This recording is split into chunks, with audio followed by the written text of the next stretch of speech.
Apúntate al curso superior online de seguridad informática y hacking de sistemas impartido por la Universidad Rey Juan Carlos y Prosultin. Puedes informarte en esta dirección de correo: seguridadinformática@prosultin.es. Te la repito: seguridadinformática@prosultin.es. No te olvides de informarte. El mejor curso de seguridad y hacking que podrás encontrar online. Mierda. Hasta luego.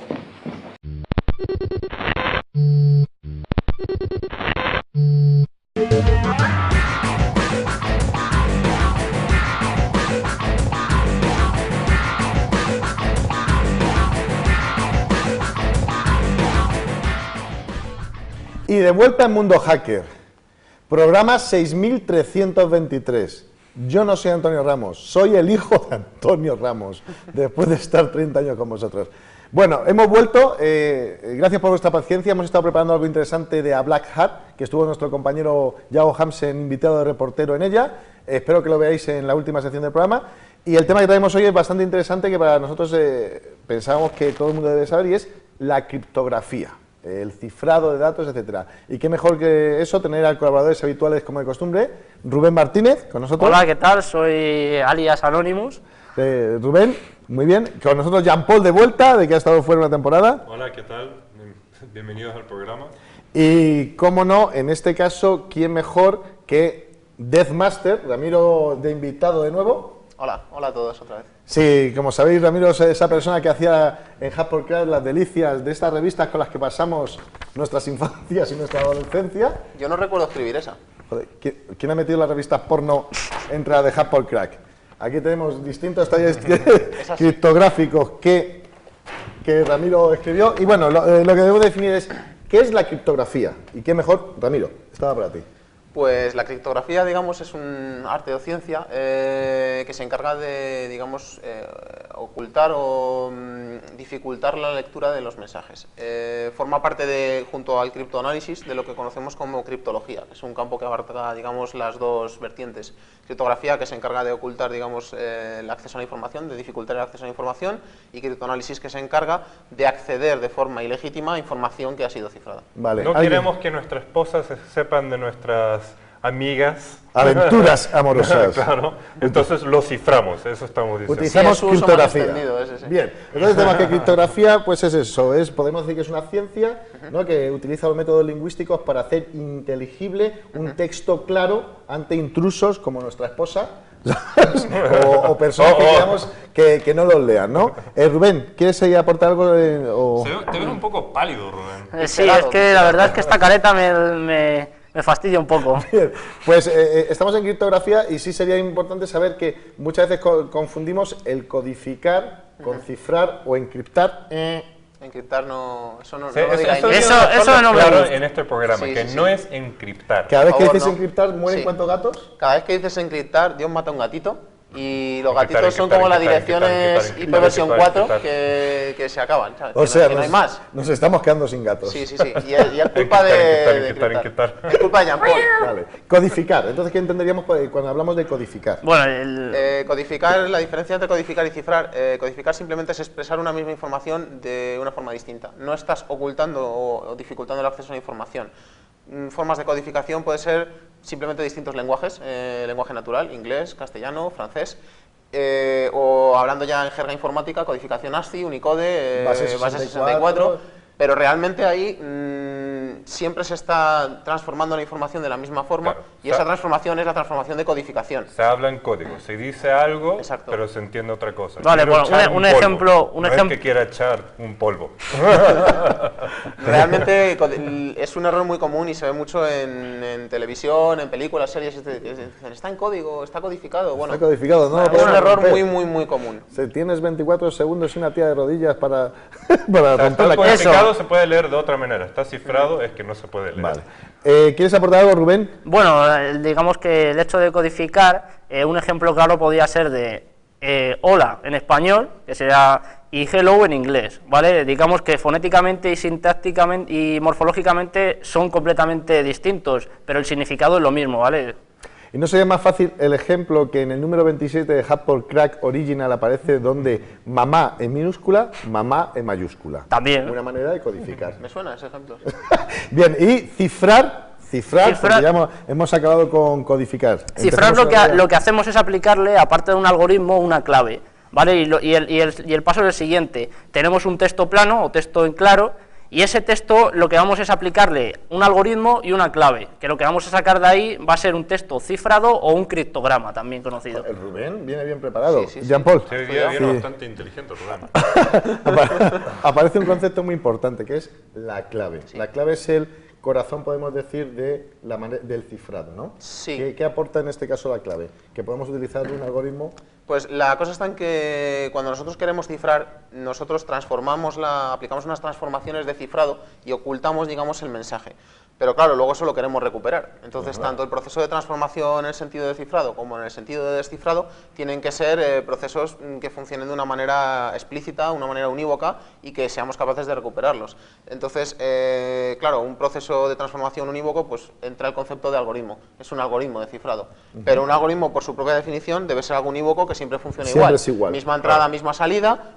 O sea, misma entrada aplicada al mismo proceso, obtenemos una misma salida.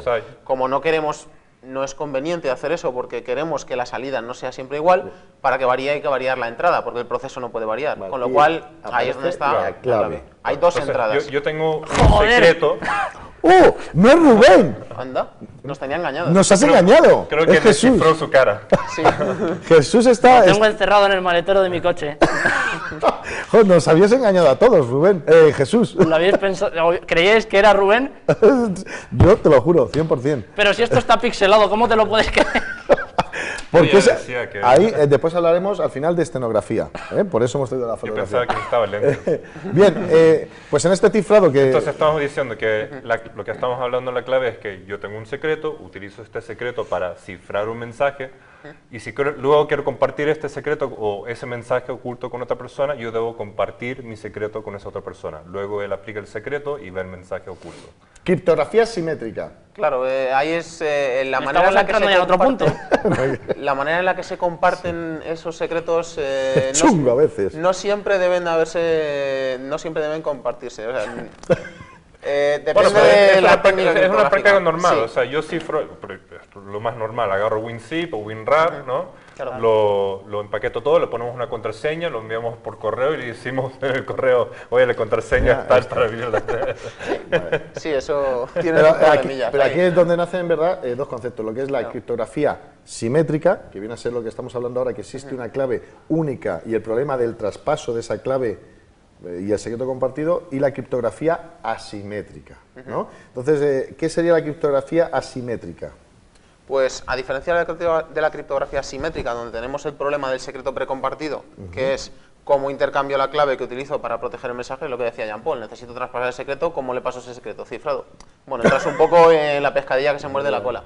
Entonces, en los años 70 surge la criptografía asimétrica, en la cual ya no existe un secreto único para cifrar el mensaje, no es una misma clave para cifrar y descifrar. Ahora entra el concepto de la pareja de claves. Existen dos claves complementarias, compatibles, y una se utiliza en un sentido y otra en otro. De forma que cuando yo tengo dos claves, una decido que es mi clave pública y otra es mi clave privada. Mi clave pública se la doy a todo el mundo, no hay ningún problema. Mi clave privada solo la conozco yo, está protegida. Vale. De forma que cuando alguien quiere enviarme información cifrada, solo tiene que coger mi clave pública, que la tiene todo el mundo, es accesible, cifrar la información con esa clave, yo lo recibo y la descifro con mi clave privada. Oye, se nota que el Ramiro sabe un montón, ¿eh? Entonces, ¿cómo la clave pública es aquella que nos permite cifrar, y con la clave privada es la única que podemos descifrar nuestros mails que han sido cifrados con nuestra clave pública? Por eso es importante a veces ponerle a nuestra clave privada una passfree, para que si alguien alguna vez, y guardarla en un buen sitio, claro, también, porque si alguien alguna vez nos consigue nuestra clave privada y esa clave privada no tiene una contraseña, la puede utilizar para descifrar todos los correos que están cifrados con nuestra clave pública. De hecho, en PGP, una de las opciones que te da es proteger lo que tú decides que es la clave privada por una password. Bueno, de hecho en PGP es obligatorio. Sí. En sistemas como RSA, en certificados SSL, muchas veces no se utiliza porque se supone que el certificado ya está en un sitio seguro, pero en sistemas como en PGP, la clave privada está a su vez cifrada. de forma simétrica y protegida por una clave que es el passphrase. Vale, que puede ser 1, 2, 3. Entonces, El problema, claro. por poder, puede. Otra cosa es que deba. Vale. La historia es que a mí me gusta siempre utilizar un símil, lo he dicho muchas veces, que una cadena es tan fuerte como el más débil de sus eslabones. No sirve de nada una clave RSA de 4096 bits si la contraseña es 1, 2, 3, 4. De hecho, es muy complicado. de hecho, hay un ejemplo típico de eso. No sirve de nada RSA de 4096 bits si luego a la hora de comparar las firmas digitales se utiliza una comparación de cadenas. Hola, Sí, Nintendo. vamos. Que se podría decir que la seguridad hay que aplicársela a la clave y no al algoritmo, ¿vale? Vale. Pues hemos visto que tenemos el concepto de claves, la pública privada, que la que permite cifrar y la que permite descifrar, y que la privada debe estar bien guardada y además protegida por un passphrase consistente, robusto. Eso es lo que es claves asimétricas, Asimétricas. pero en simétricas estaríamos hablando de una sola clave, ¿vale? Para cifrar Sí, y para una password. descifrar. Una password. Entonces, era sí. el ejemplo que yo decía, Sí. de enviar algo con contraseña en De hecho, horario. Claro, En y ahí simétrica- estás en riesgo de que tienes que utilizar un canal seguro para poder enviar esa clave, porque si la interceptan, pueden llegar a manipular los Bueno, mensajes. lo más normal es que mucha gente sabe la misma clave. No es como que yo consigo la clave por una página Claro, y no se la porno, dan la a- comparto con todos y de repente cierran Sí. mi cuenta. Veo Está cierta claro. fijación con el tema. Cierta fijación con el porno, ¿sabes? Bien. Entonces, hemos conocido la clave pública privada y tal. ¿Qué algoritmos utiliza el cifrado asimétrico? En asimétrico encontramos hoy en día principalmente dos. Tenemos por un lado el algoritmo del Gamal, que digamos es la compleción del sistema de intercambio de claves de Diffie-Hellman, que fue digamos el pionero, y por otro lado tenemos el algoritmo RSA, que viene de Rives, Samir, Adelman. Son los nombres de los tres matemáticos que crearon este sistema. Vale, y con eso, esos son los que vamos a utilizar a la hora de generar nuestras claves. Exacto, No- nuestra pareja de claves. nos pide, utilízame o RSA o el DHDSS, ¿no? Vale. Sí. Y para avanzar, entonces, cuando nosotros ciframos correos y utilizamos la criptografía, en verdad es una mezcla de las dos cosas, de la criptografía asimétrica y simétrica. ¿Y por qué lo es? Lo es porque Esto interesa. ahí es donde entra la base de cómo funciona cada algoritmo. Los algoritmos simétricos que se utilizan hoy en día, como puede ser DES, bueno, DES hoy en día ya no, triple DES, menos también, AES, TUFIS, todos estos se basan en operaciones matemáticas muy simples. O no matemáticas, operaciones como transposiciones, permutaciones, sumas, restas, XOR, operaciones lógicas. Computacionalmente son rápidos. Sí, son muy rápidas porque están implementadas en el repertorio de instrucciones de cualquier ordenador desde hace muchísimos años, requieren muy poco espacio de memoria, un par de registros para hacer la operación y fuera. Sin embargo, la criptografía asimétrica se basa en problemas matemáticos muy complejos. En el caso de RSA se basa en el problema de la factorización de los números enteros, y en el caso del Gamal se basa en el problema de del logaritmo discreto, que se conoce. Esto es para rayarte este tema, Sí, ¿eh? bastante. Espero que Es matemáticamente complejo. espero que nos des unas diapositivas para poner según vamos hablando Sí, y que sí. la gente pueda comprenderlo bien, Sí, ¿no? sí, yo os las daré. Luego vosotros las ponéis cada una en un sitio que no es y así les troleáis un poco. Pues y ahora sí vamos a ver cómo funciona cuando ciframos el mail. Aparece una cosa, es decir, vamos a utilizar asimétrico y simétrico simultáneamente. Aparece una cosa que se llama, que es la clave temporal, ¿no? Vale, que- eso es una clave de sesión que se va a generar automáticamente. Este Se muchacho, genera, ¿eh? es un random que se genera con los movimientos del ratón y del teclado. Digamos que PGP funciona de la siguiente manera. Lo primero que va a hacernos nos va a comprimir el mensaje, luego va a generar la clave de sesión. Sobre esa clave de sesión se va a cifrar con la clave pública del que va a recibir el mensaje y se va a enviar el mensaje. O sea, la clave de sesión es sobre la cual utilizamos criptografía asimétrica. No, simétrica. Sí, no, a ver, quiero decir, el que mensaje se completo, cifra lo de esto. tanto El en mensaje. PGP como en SSL como en cualquier sistema de estos, se genera una clave de usar y tirar, que la puedes llamar como quieras. En el caso de PGP, pues aleatoria. En el caso de SSL se genera, digamos, compartiendo información aleatoria de cliente y servidor, pero al final tienes una clave temporal que se genera en un momento dado del tiempo y luego se tira. Vale. Se cifra el mensaje completo con esa clave temporal, usando criptografía simétrica, que es simple y Simétrica, rápida, ajá. y luego esa clave se cifra con criptografía asimétrica. Asimétrica, De eso forma es lo que que refería. minimizas el tamaño que hay que cifrar usando métodos complejos y costosos y digamos que obtienes la eficiencia de los dos sistemas, la eficiencia de los dos mundos. Claro, es que no hemos dicho la trampa de que la criptografía asimétrica pues supone tener un mensaje a veces más pesado de lo que es el propio mensaje solamente al cifrarlo. Bueno, pero aunque nosotros hablemos de procesos complejos ¿Y por qué no? y caros, o sea, mi iPhone es perfectamente capaz de hacerlo en unos momentos dados. Sí. Total, los ordenadores de hoy en día son tan poderosos Sí. que deberían de poder utilizarlos Claro, sin ningún pero problema. piensa, por ejemplo, en SSL, mi ordenador personal puede ser tan potente que puedo cifrar toda la sesión con RSA, pero el servidor web del banco de turno, No. que tiene que soportar 100.000 clientes, puede ser potente como para cifrar la sesión completa de un usuario, o de 100 o de 500 con RSA, pero a la hora de términos de eficiencia, tener 100.000 usuarios y cifrar todas las sesiones con un método tan costoso cuando existe una alternativa igual de segura, que no tal, pues hombre, no es tan practicable. Es más eficiente cifrar Sí. simplemente la parte de autenticación, donde sabes que lo más Sí. sensible es tu contraseña. Claro, exacto. El resto de las cosas de que, hoy día comí un sándwich y estaba malo, no es tan... De hecho, hay páginas que lo que hacen es eso. Por ejemplo, antiguamente había ataques contra Twitter y estas cosas porque el proceso de login estaba cifrado, pero el resto de la sesión iba en claro. Y ya no. Y se podían hacer ahí apaños. Sí, las cosas que hacen los hackers. Si necesitas trabajo y una nueva profesión, hazte hacker. ¿No? Bien, Ahora, pero ¿por qué la gente no utiliza más PGP? Yo utilizo PGP, Pues pero porque- no es que la gente me envíe a mí sus correos y me digan, oye, descárgate mi clave pública y pues porque comparte tenemos con-". que explicarlo en Mundo Hacker, porque es una cosa que está en el laboratorio, lo veremos, cómo lo podemos utilizar. Bueno, con Jesús trae las prácticas, lo sencillo que es que nadie lea tus mails, ¿sí? Pero hay que comentarse a la gente cómo hacerlo, que es de una manera transparente para ellos. Ataques criptográficos, o sea, vale, ya sabemos cómo cifrar cosas, cómo utilizar la criptografía, pero ¿existen los ataques criptográficos? ¿Alguien lo utiliza? Hombre, existen. Desde... ¿Adivinar la contraseña desde de mi novia? Sí. Y aplicar ingeniería social, ataques mining the middle... Pero yo digo sobre los textos, sobre el criptograma, sobre el texto Ah, cifrado. vale, vale. A eso me refiero, Desde- es ese análisis, el ataque criptográfico. Desde la época de, digamos, los algoritmos clásicos, existen métodos de que eso hace criptoanálisis. mucho, ¿no? Hace mucho. Sí, unos cuantos meses o 2000 años. Eso sí, Lo mira ¿no?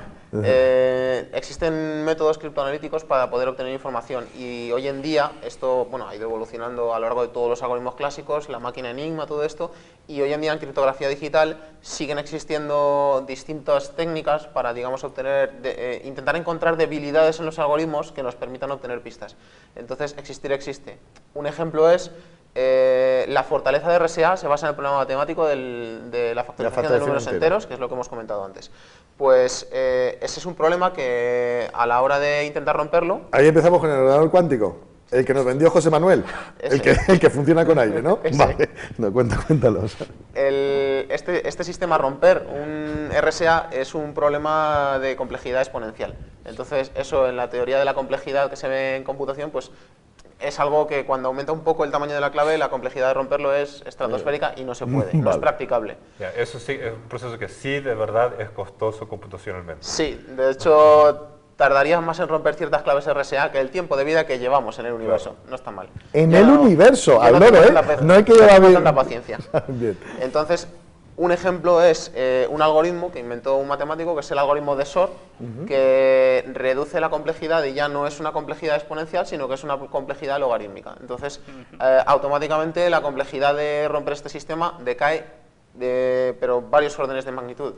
Pequeño problema, es un algoritmo cuántico. Tiene una parte que requiere hacer transformadas de Fourier cuánticas y hoy en día, con la tecnología de que disponemos, no se puede hacer a gran escala. Vamos, IBM que las únicas demostró... personas que tienen el ordenador cuántico es el Pentágono. Y Jean-Paul. ¿no? Y Jean-Paul, también Y lo Dimitri. No, y Dimitri, pero también lo veréis en Deep Space o Star Trek de Next Generation. No, pero sí que En se ha Battlestar demostrado... Galáctica estoy seguro que tienen uno. Muy buena. Se ha demostrado ese algoritmo. IBM lo demostró en su día con un ordenador cuántico a nivel molecular y se demostró que el algoritmo funciona.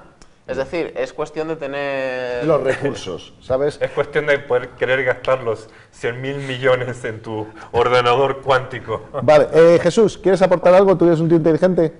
¿O No, lo de pareces, por lo de menos? matemáticas no me gustan.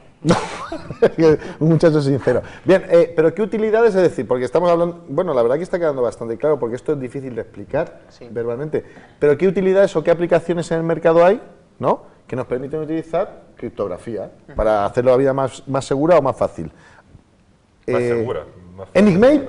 Enigmail o, por ejemplo, TrueCrypt, también nos permite... Claro, sí, claro, o sea, si TrueCrypt estamos ya es que trabajando hay que en hablar oficina, desde el punto de vista para o cifrar lo que son correos, o si queremos cifrar carpetas, o cifrar nuestro propio sistema entero, cifrar pendrive, etc. Vale, yo pienso que si yo soy alguien que trabaja en oficina y de repente me tengo que adecuar, no sé por qué, al LOPD, alguien me dijo, oye, que tú tienes datos sensibles.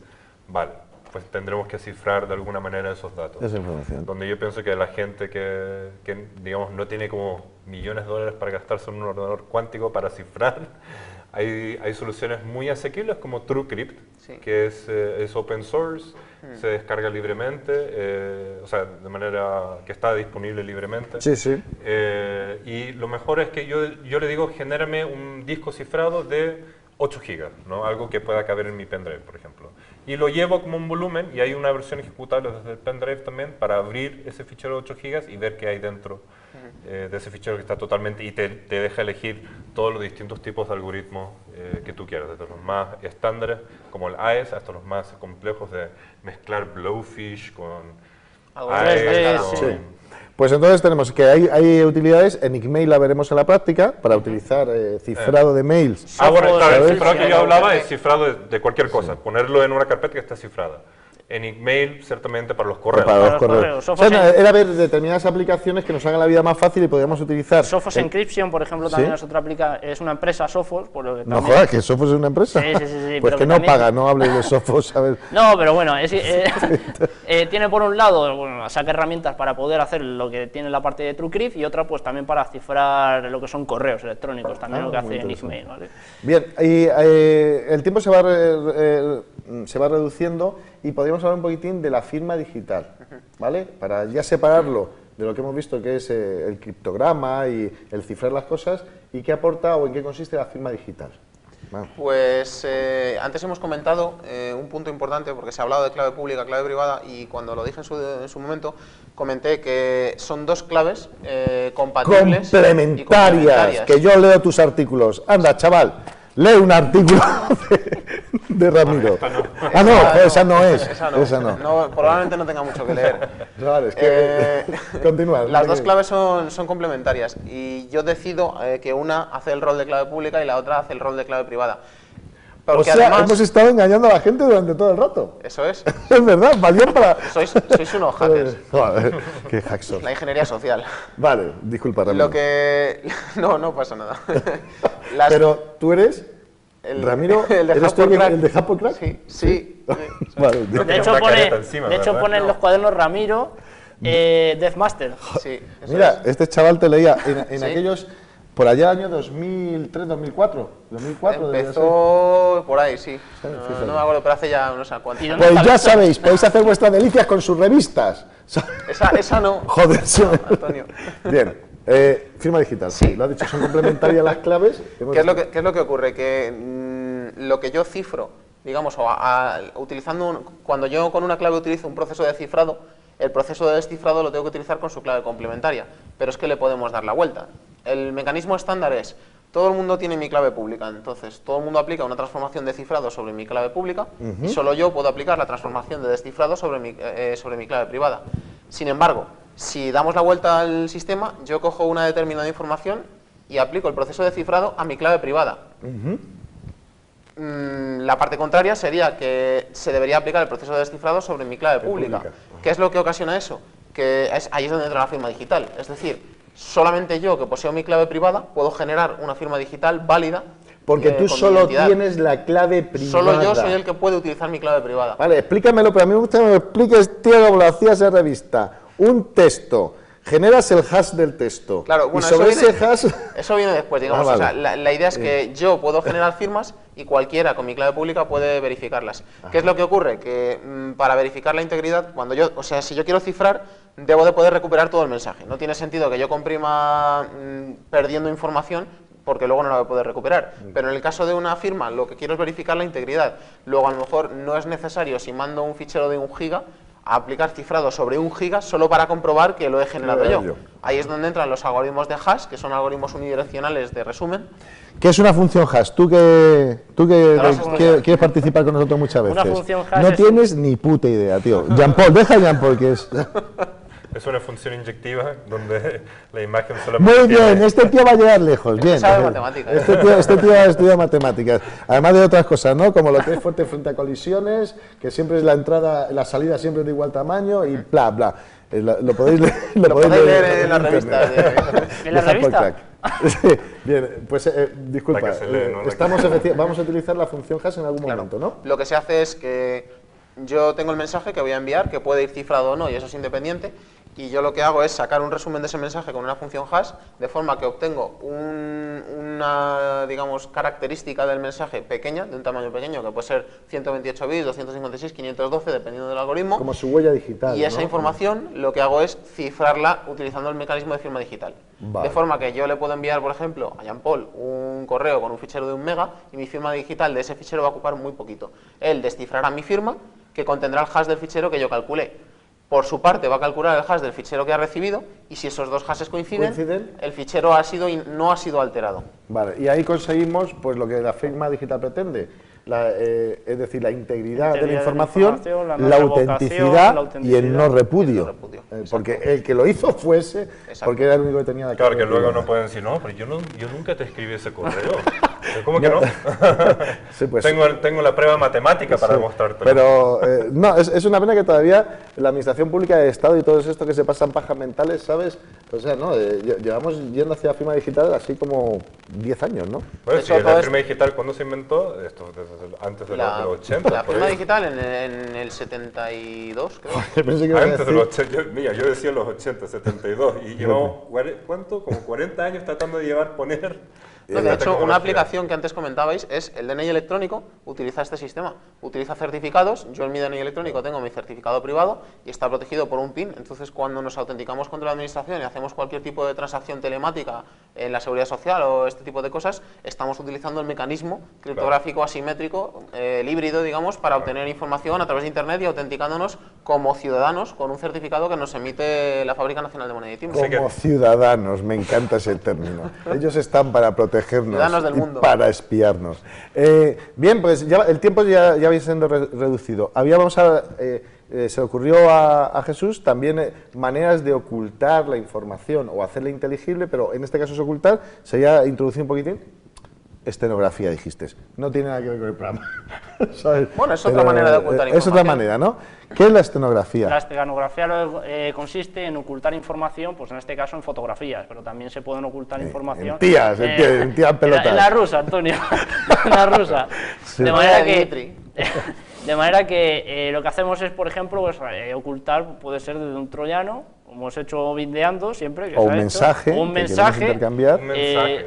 Sí, un mensaje. En este caso un Yo mensaje. creo que eso sería más un mensaje. Sería como que si yo empezase a leer contigo este libro, pero utilizo la estenografía para ocultar el mensaje de verdad. Efectivamente, sexo de verano.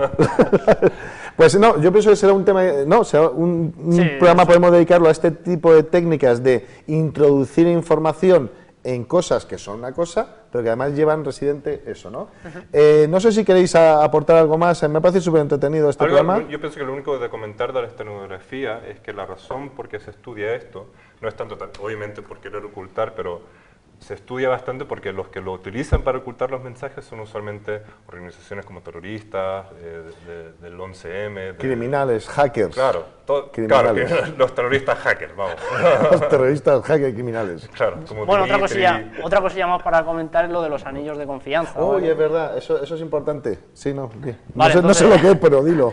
Los anillos de confianza lo Suena que realmente importante. es firmamos esa clave pública de una persona que nosotros verdaderamente creemos y confiamos en ella, y pues de esa persona pues va a tener varias firmas también de otras personas, de manera que nosotros vamos a confiar. En un ejemplo sería Pedro tiene una firma, ha firmado la clave pública de Ana, y Ana pues tiene la de sus amigos. Entonces, si nosotros, como confiamos en Ana, creamos un círculo, un anillo Relaciones de de confianza confianza. relacionado no solamente con Ana, sino con sus amigos también. Claro, yo pienso que antes de entender lo de que es el círculo de confianza, yo pienso que la gente debería entender esto de cómo confío yo en alguien que nunca he conocido, ¿no? Joder, Y ¿y eso cómo es? claro, Eso y ese es lo que pretende casi también el anillo de confianza, en el sentido de que si Eso todos es como tenemos nuestras claves... ¿no? Facebook a lo bestia. Claro, básicamente Facebook A lo bestia. De repente tengo toda esta gente de mis juegos y yo no te conozco. A nadie, tío. Bien. Bueno, si Ramiro, por ejemplo, dice, oye, Jean-Paul, puedes enviarle este correo a Antonio, y yo, porque te conozco a ti, yo firmo la clave pública de Deathmaster, ¿no? Ajá. Y te lo doy a ti firmada. Y tú dices, porque Jean-Paul firmó esta clave, yo también, yo puedo utilizarla en mi anillo de confianza, y tú ya cuando recibas sus correos, tu correo electrónico dirá, no, tú confías en este correo. ¿Por qué? Porque tú confías en mí y yo confío en él. Sí, es como la relación de confianza entre los servidores, una cosa así. Sí. Sí, de hecho, esto entre usuarios no se usa mucho, se usa en los ámbitos en los que, digamos, se usa, por ejemplo, en empresas de seguridad y demás. Yo pienso que es como, si tienen distintos niveles de confidencialidad, o sea, si hay información confidencial, tienes un anillo Claro, que habrá diferentes solamente anillos se también. distribuye a gente que es executive o tiene necesidad de ver esa información. Pero realmente esto en la práctica hay un esquema similar que es las firmas digitales entre autoridades de certificación en SSL, que SSL lo utilizamos todos, la seguridad en web, Claro. y realmente se basa en lo mismo. Existen unas autoridades certificadoras que están arriba del todo y en las que nos fiamos por defecto, cuidado no se te caiga una, y si un banco quiere utilizar SSL, lo que hace es pedirle a la autoridad de certificación que firme su certificado. De forma que cuando tú en tu navegador te conectas a la página del banco, te bajas el certificado del banco con la firma, compruebas contra la autoridad certificadora que está instalada ya en tu navegador, ves que es correcta y entonces adelante. Y si no lo ves es cuando salen estos errorcitos, que te dice, atención, no se ha podido comprobar la integridad Que fue básicamente cuando esa vulnerabilidad la explotaron cuando atacaron... Acomodo. Fíjate, joder. ¿Qué es lo cómo- que tiene? Aquí, no, ¿verdad? No, aquí esta gente, en Mundo Hacker se ha dado cuenta, la gente está muy puesta en tecnología.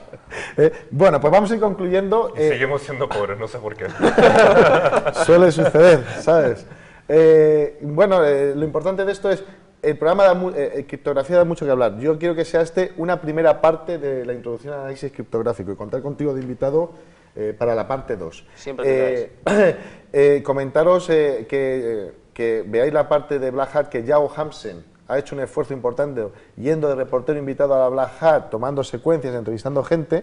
Me parece que por respeto a Yago y su contribución hay que verlo. Y tan solo agradecer a los de siempre, a los colaboradores habituales como siempre, su tiempo por estar con nosotros. Gracias, Jesús. Muchas gracias. A Jean-Paul también, como siempre. Hasta luego, happy hacking. A Ramiro, que haya estado por segunda vez con nosotros, Encantado, hasta la próxima. tan formal él. Y yo tan solo deciros que os veo en la siguiente sección, que es Welcome to the Real World. Welcome to the real world. Pues estamos en la sección de Welcome to the Real World con Ramiro con nosotros. Gracias por estar con nosotros y traernos un ejemplo práctico, ¿no?, de ataques criptográficos, ¿no? Sí. Y coméntanos un poquitín con qué herramienta vamos a hacer y qué vas a hacer. Bueno, pues esta herramienta que tenemos aquí se llama CrypTool, es una herramienta educativa de un entrenador, digamos, de criptografía. Es una herramienta que sirve para aprender un poco las cosas básicas. Como hemos comentado antes, pues esto se orienta más a criptografía más clásica. También trae elementos para la criptografía moderna. Aquí podemos cotillar un poco por sus menús. Entonces tenemos herramientas de cifrado y descifrado simétrico, clásico, simétrico moderno, con algoritmos de los que se utilizan y que hemos comentado. Sí, el RC4, DS, etcétera. Exacto, los típicos que se utilizan pues, en Wi-Fi o se utilizan en cifrado SSH y este tipo de cosas. Luego tenemos asimétrico, que es los típicos algoritmos de intercambio de claves, que bueno, también hemos hablado, los criptosistemas híbridos, que combinan, digamos, los dos mundos. Vale. Incluso pues, parte de firma digital, PKI. Y está destinado a que la gente practique, ¿no?, en técnicas de cifrado y ataques criptográficos o análisis criptográfico, ¿no? Sí, está destinado a aprender, digamos, los elementos básicos de lo que es criptografía y criptoanálisis, para ver cómo funcionan por dentro los algoritmos, cómo se comportan y, bueno, herramientas básicas. Esta es una versión, la CrypTool 1, luego hay una versión que es CrypTool 2, que es una cosa completamente distinta, una reimplementación y un nuevo concepto, bastante más avanzado, pero realmente para empezar... Os recomiendo CrypTool versión 1.43. En la página .org del proyecto lo tendréis para descargar.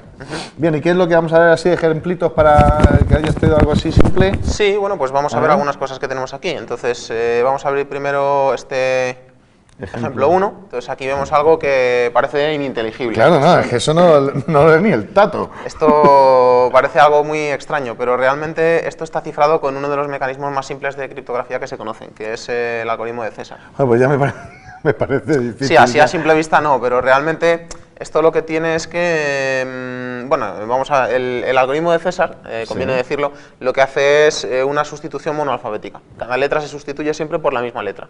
En este caso es un desplazamiento del alfabeto. Entonces, ¿qué es lo que ocurre? Si nosotros aquí vemos la frecuencia con la que aparecen las letras en este texto cifrado, vemos aquí un histograma. Sí, una estadística descriptiva normal. Aquí vemos la distribución porcentual de las veces que aparece cada una de las letras, ¿vale? Esto en el texto que tenemos cifrado. Por otro lado, nosotros podemos abrir un texto de ejemplo en castellano, ¿vale? Sí. Por ejemplo, Cryptool trae ejemplos ya incorporados. Sí, para practicar. En este caso, pues el Génesis, el capítulo de Génesis de la Biblia en varios idiomas. Pues si abrimos el Génesis en castellano y lanzamos nuevamente el análisis del histograma, veremos que, bueno, aquí tenemos una distribución que, aunque las letras no son las mismas, que lo pierdo, las letras no son las mismas, pero realmente la curva de las frecuencias pues tiene bastantes similitudes. Sí, o sea, la en el caso del español aparece si lo desplazamos muchísimo, aquí, ahí está. como vemos, esto pues tiene una similitud bastante alta. No siempre encaja exactamente, porque realmente un texto, para que las frecuencias converjan a los mismos valores, deben de ser los textos muy grandes. Si analizas el Quijote y la Biblia, posiblemente coincidan al decimal. Si analizas un texto corto, como en el caso de lo que tenemos aquí, pues no. Sí. Es lo que llamamos que la muestra se acerca al espacio muestral, al total del universo. Se nota que sabes de matemáticas. Sí, alguna vez estudié algo de eso. Entonces hemos visto que se producen frecuencias que son letras más utilizadas y que podrían ser convertidas por la otra, ¿no? Claro. Eso es lo que hace. Entonces, esto nos lleva a uno de los, digamos, ataques más básicos que hay, que es el análisis de frecuencias. Entonces aquí si hacemos un análisis cifrado simétrico, solo texto cifrado, vemos que ya viene preparado para varios algoritmos. Entre ellos si le decimos el César, lo que hace es analizar el texto de referencia, que es el Génesis, y el texto que tenemos, hacer una superposición de los histogramas y hace una adivinación, digamos. Dice, parece ser que el desplazamiento obtenido es este. Entonces, es la C en este caso. Dices descifrar y voilà, aquí tenemos el texto. Descifrado. Muy buena, muy buena. ¿No serás tú Deathmaster, ese que escribía para Haspel Crack? Creo que está esperando ahí fuera. Pero... Vale, práctica una superada. Hemos conseguido descifrar el texto, ¿vale? Con el método Cesarera, con la herramientita Cryptool. ¿Vale? Entonces, para ver algo más complejo, una evolución, digamos, de estos sistemas de cifrado simples, lo que es el cifrado monoalfabético, pues pasa a ser el cifrado polialfabético, en el que se quiere, para que no analicemos las frecuencias y veamos qué letra corresponde a qué letra, lo que hacemos es que una letra no siempre se descifre por la misma, entonces se hacen sustituciones polialfabéticas. Vale, intentamos ofuscar un poco el método. Claro, la idea es aumentar siempre la complejidad del algoritmo hasta, bueno, de hecho en criptografía, digamos, no digital, se llegó a complicar hasta el nivel de la máquina Enigma, que aquello era... La caña. Se necesitó inventar los ordenadores para romperla, o sea que... Vale. Y aquí tenemos ahora un texto de nuevo cifrado. Exacto. Vale. Entonces, bueno, aquí decimos, vamos a ver qué es lo que nos dice el histograma. Y esto ya no tiene tanta característica, o sea, un lenguaje tiene unas diferencias mayores. Hay letras que se usan mucho y letras que se usan poco. Esto ya empieza a ser un poco más uniforme, no tiene la pinta de ser un lenguaje. Vale. De hecho, si intentamos, no lo vamos a hacer por motivos de tiempo, pero si intentamos lanzar un análisis de César, esto no va a funcionar. No funcionaría, vale, perfecto. Pero esto está cifrado con el algoritmo de Villeneuve.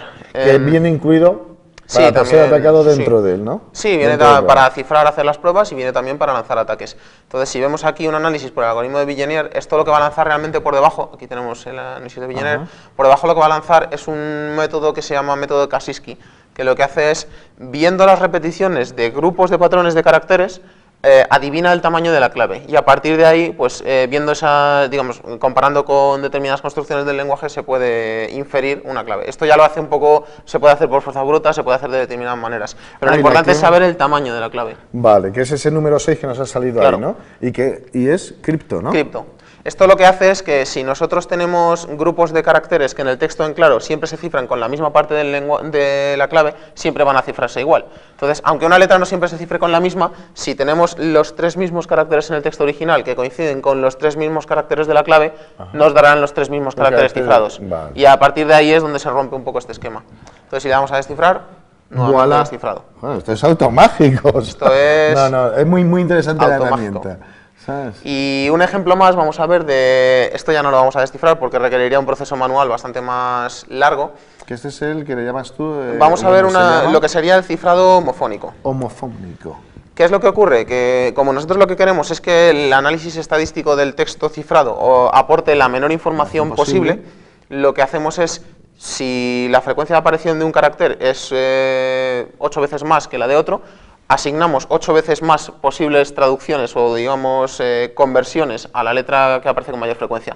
La idea es que en el texto cifrado todas las letras aparezcan con una frecuencia similar. Parecida, de tal manera Claro. que volvamos a un gráfico casi uniforme del todo, ¿no? Ajá. Así hacemos lo que se conoce como confusión. Entonces, si nos vamos aquí a herramientas para análisis y vemos un histograma, vemos que esto ya pues no es completamente uniforme porque el texto no es muy largo y al final siempre se producen anomalías, pero realmente esto ya tiene una pinta bastante más plana. Entonces, el análisis de estadísticas o de patrones ya no nos va a revelar tanta información. Ajá. Esto es un ejemplo un poco más avanzado y bueno, requeriría un criptoanálisis un poco más manual. Vale, y después de otra manera tiene la opción para empezar a atacar, si sospechamos que es este tipo de cifrado, para Sí. empezar a trastear con él e Sí. intentar descifrar el texto, Se ¿verdad? puede hacer directamente aquí un análisis por sustitución y entonces es cuestión de asignar las letras que crees que va con cada una y se puede ir haciendo prueba-error. Pues me parece una herramienta súper buena para introducirse en el análisis criptográfico. Darte, como siempre, las gracias por estar con nosotros y soportarnos. A vosotros, un placer. A vosotros recomendaros que utilicéis la herramienta que Ramiro nos ha traído, que cuando la descubrimos nos gustó mucho. Y tan solo deciros que nos vemos en la segunda práctica que viene con el compañero Jesús. Apúntate al curso superior online de seguridad informática y hacking de sistemas impartido por la Universidad Rey Juan Carlos y Prosultin. Puedes informarte en esta dirección de correo: seguridadinformática@prosultin.es. Te la repito: seguridadinformática@prosultin.es. No te olvides de informarte. El mejor curso de seguridad y hacking que podrás encontrar online. Mierda, hasta luego.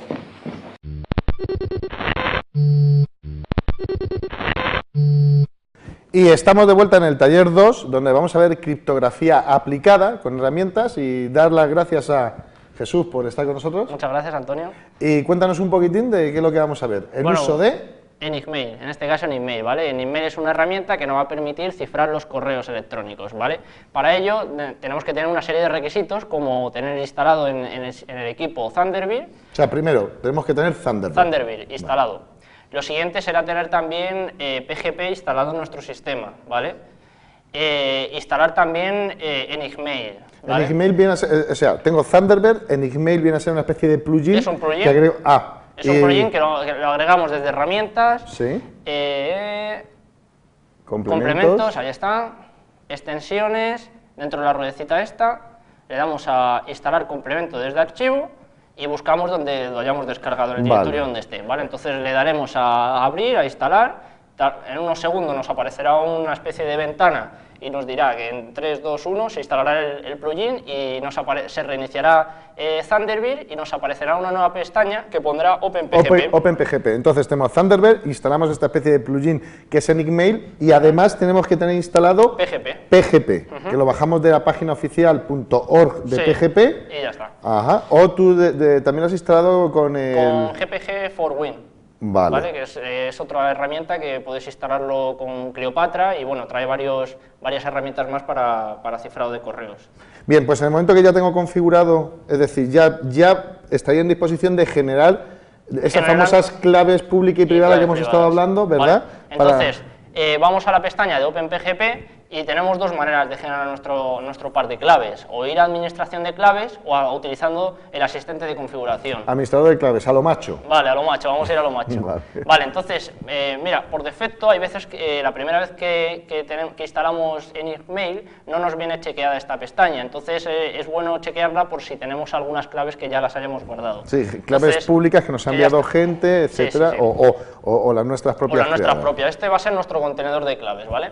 Entonces chequeamos aquí en mostrar por defecto todas las claves y nos aparecerán. Vemos que ya tenemos algunas, ¿vale? Vale, vale. Entonces, para generar nuestro par de claves, pública y privada, vamos a generar y nuevo par de claves. Entonces, aquí tenemos varias opciones, que tenemos la de la clave expira dentro de X tiempo, ¿vale?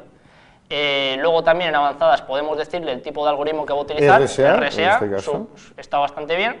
Y luego en la frase clave es la clave que se le va a aplicar a nuestra clave privada. Vale, la famosa passphrase que hemos hablado. Es decir, ¿Por qué? Porque si alguien en algún caso nos coge nuestra clave privada, pues podría descifrar todos los correos que nos manden con nuestra clave pública. y por eso lo protegemos con una password que sea aceptable, que sea dura, de tal manera que el objeto más importante para proteger es nuestra clave privada, y por eso le ponemos esta contraseña, ¿no? ¿Vale? Vale, pues tú ponle 1, 2, 3, como siempre. 1, 2, 3, 4. Vale. 1, 2, 3, 4. Vale. Recordamos que deben de ser complicadas, ¿eh? Y le damos a generar clave. Está asociada a una cuenta de correo, Está en asociada este a la caso, cuenta de a la de correo, Yago Ramos. ahora en este caso es la única que tenemos nosotros, porque si vamos aquí, antes de generarla, en cuenta y de user, pues nos aparecerán aquí las cuentas que tengamos nosotros agregadas dentro de Thunderbird. Vale. Entonces, como solo tenemos esta, la de Yago Ramos, que es p3@grupodata.com, Perfecto. pues seleccionamos esa y le damos a generar la clave. Entonces, ahora se va a generar el par de claves, tardará un poquillo, empieza a generarlas y también nos va a aparecer, nos va a generar nuestra clave de revocación, ¿vale? Un certificado de revocación. En caso de que este sea manipulado, pues generamos el certificado de revocación para que se anule. Para las que esta claves. clave deje de tener vigencia y nadie Eso pueda es. utilizarla. Entonces la guardamos Sí, en un aquí, contenedor en un seguro, contenedor donde quieras. seguro, y metemos nuestra passphrase. 1, 2, 3, 4. Vale, ¿Vale? perfecto. Una vez que tenemos esto, lo que hacemos es importar nuestra clave pública que se ha generado de Yago Ramos y se la vamos a se la vamos a enviar por correo, en este caso, le vamos A un amigo, a un alguien amigo. con el que queremos intercambiar comunicaciones email de manera segura. Eso es. Vale, ¿y cómo es la Entonces opción? vamos a enviar claves públicas por correo. Vale, ¿Vale? Se la vamos a mandar a P1, vale, que es Antonio. Ahí está. vale. P1, vale. Esta es mi clave Sí, pública. esta es mi clave. Para que nadie lea nuestros mails. Yo creo que con esto ya está. Vale, y enviar. Le damos a enviar.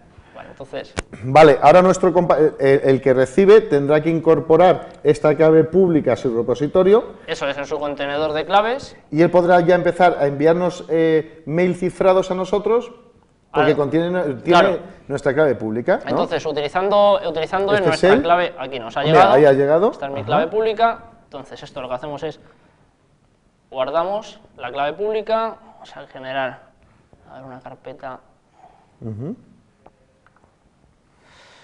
Clave pública. Pública. Vale. La guardamos ahí. ¿Vale? Y ahora lo que vamos a OpenPGP, a administración de claves, y debemos de unir en y aquí nuestro, debemos en de nuestro guardar contenedor. la de Perfecto. Sí, la clave, la de Yago Ramos. Que la nos ha de Yago enviado. Ramos, ¿vale? Entonces Vale, la vas a vamos importar. a importar claves desde un fichero. Ahí la tienes, clave pública. Eso es. ¿Vale? Dice que se ha Perfecto. importado correctamente. Y Y ahora- ahora ya es cuando ya podemos escribir nuestro correo y cifrarlo con la clave pública que nos han mandado. Hagamos uno así, uno de prueba, Le rapidito. vamos a redactar. ¿Vale? Vale, para P3. P3, vale, perfecto. Y asunto, esto no lo lee ni el tato. Esto no lo lee ni el tato. Ni el tato. Mensaje oculto, mensaje privado. Mensaje, Privado. vale, enviar. Pero hay que bueno, seleccionar bueno. también que queremos cifrarlo, ¿vale? Cifrar mensaje, también se podría firmar en caso de que queramos. Sí. Y ya, pues lo que vamos a hacer, lo curioso es que cuando le damos a enviar, nos va a aparecer el texto que aparece aquí, mensaje privado ya cifrado. Genera lo que se llama Vale. el bloque ASCII. ¿Vale? Sí, eso es. Y ahora ya nosotros nos vamos como Yago Ramos Eso es. y vamos a recibir un mail que solo nosotros podemos Solo descifrar. nosotros, con nuestra clave privada. Privada, perfecto. Enviar, recibir. Mira, ahí ha llegado. Esto no lo lee ni el tato. ¿Vale? Y ahora, Ahora hay efectivamente, que escribir, claro, la passphrase sí, para que podamos utilizar nuestra clave privada, y nos lo mensaje descifra, privado. mensaje privado. Pues no, la verdad que Jesús, primero de todo, darte gracias por el tiempo que siempre dedicas en preparar cosas de manera práctica. A vosotros solo cabe decir que os animamos a utilizar Enigmail y a intercambiar ya correos cifrados con vuestros amigos, etcétera, para que nadie pueda leer vuestros correos. Y tan solo deciros que os esperamos viendo las imágenes de la Black Hat en Ámsterdam después del informe Dimitri. Chao.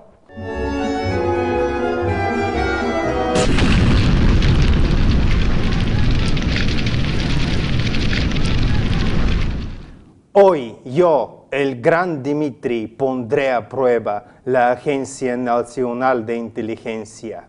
Yo sé que escuchan este canal y enviaré un mensaje encriptado en alguna lengua eslava, porque yo domino bien esas lenguas.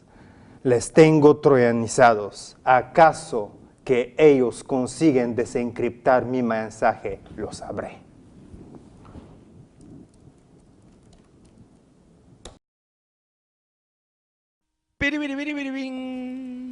Mi capitán, Pero joder, no te he dicho 1000 veces que soy coronel. hay actividad en el canal. Creemos que hay un mensaje para todos los hackers del hacker número 1. Déjame ver. Efectivamente, métodos criptográficos. Estos malvados están utilizando métodos matemáticos. Puede retirarse, necesito poder de cómputo. Sí, mi capitán. Joder.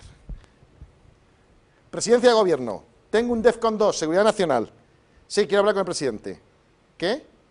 ¿Que el presidente está paseando al perro? Bueno, con el secretario de Estado, que está en la feria de abril. Joder, quiero que me pasen con el CPD, Centro Nacional de Cómputo. Espero. ¿Sí? ¿Quién está al otro lado? ¿Con quién habló? Identifíquese, grado. Yago Ramos. Graduación. Ah, que tú eres el de los mini-jobs. Sí, bueno. Quiero el ordenador cuántico. Llamo de la Agencia Nacional de Inteligencia. Que el ordenador cuántico que no funciona. ¿Pero por qué? Que está vacío, que no tiene nada dentro. Pero si eso lo vendió José Manuel, el de Security for All. Pero no funcionaba eso con aire. Por favor, asígname, déjalo, asígname 10.000 CPUs instantáneamente. Quiero hacer un ataque criptográfico contra un mensaje interferido. Espero.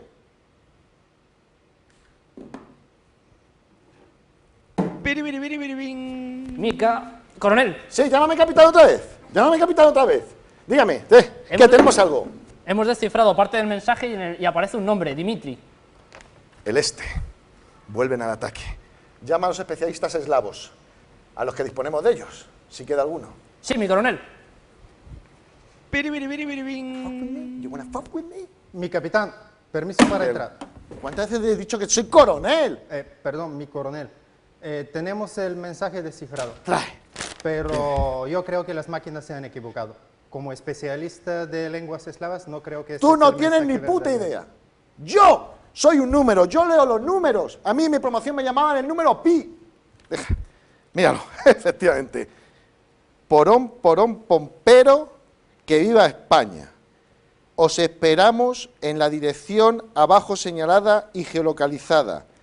Pedimos la unificación de todos los cuerpos de hackers del mundo. Firma Dimitri. Te tenemos, Dimitri. ¡Joder, que soy coronel!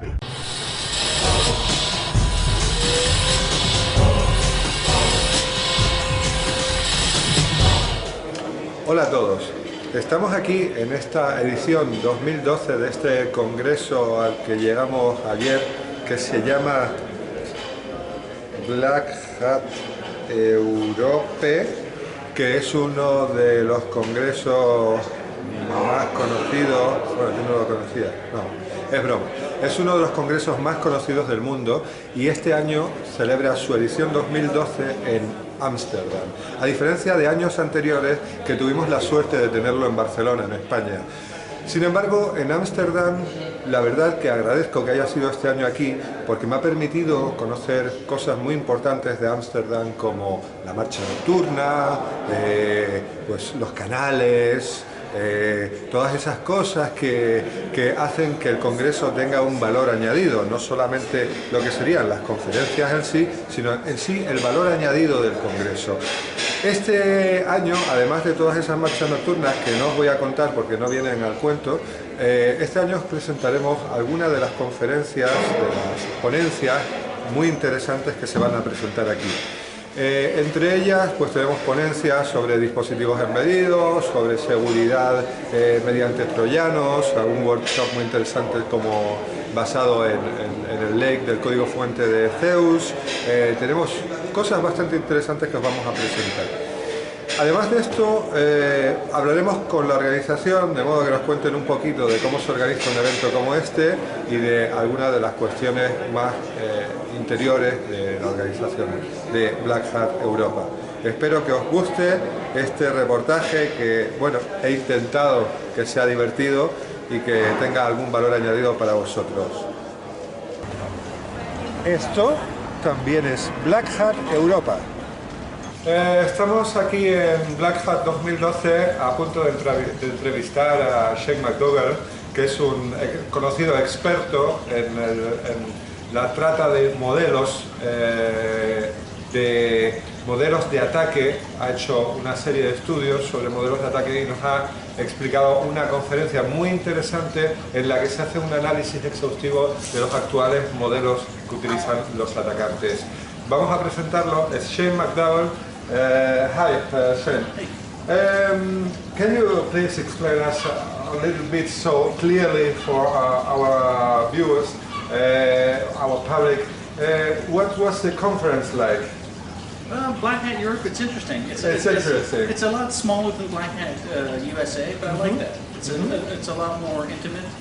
You can really get one-on-one with the speakers and the workshops and stuff. It was interesting. I liked it. So you have also assisted to the conferences, and you were also an attendee of the rest of the conference. Yes. Yeah, I mean, some of the workshops are great. I mean, you get to play with the TCs and programming and stuff like that. It's a fun conference. A very European conference, which is refreshing. Also in Amsterdam, that's something we are very glad that's here in Amsterdam. Yes, very glad. All right, what was the central theme of your conference? Of my presentation? Yeah, of your presentation. Yeah. My presentation was basically about creating an offensive threat model, which is a threat model that's for attackers to use. Traditionally, threat models are out there for defenders, for companies to say, here's our product, how do we defend against it? But there's no real attack model out there for attackers, a threat model for attackers. So what we did was we kind of broke down a lot of the attacks that we've seen used in nation states, EPT type attacks, that sort of thing. And we, as well as stuff we use in regular pen tests, and kind of broke it down into its essential components and created basically a model for attackers to use. And we try and get away from just traditional targets as well. I mean, anybody can point Metasploit at an enterprise and let it run. The reality is, if you're going to get a really pervasive attack, an ongoing attack from many different vectors, you need to expand your traditional threat targets, and that's what we've done in our talk.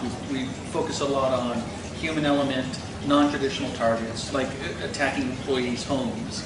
Obviously not attacking with guns, but going through the garbage, right? Because if you're going to be shredding your stuff at work, probably with cameras and stuff, but at your home, no. I mean, if they're shredding, they're probably using a real cheapo shredder, right?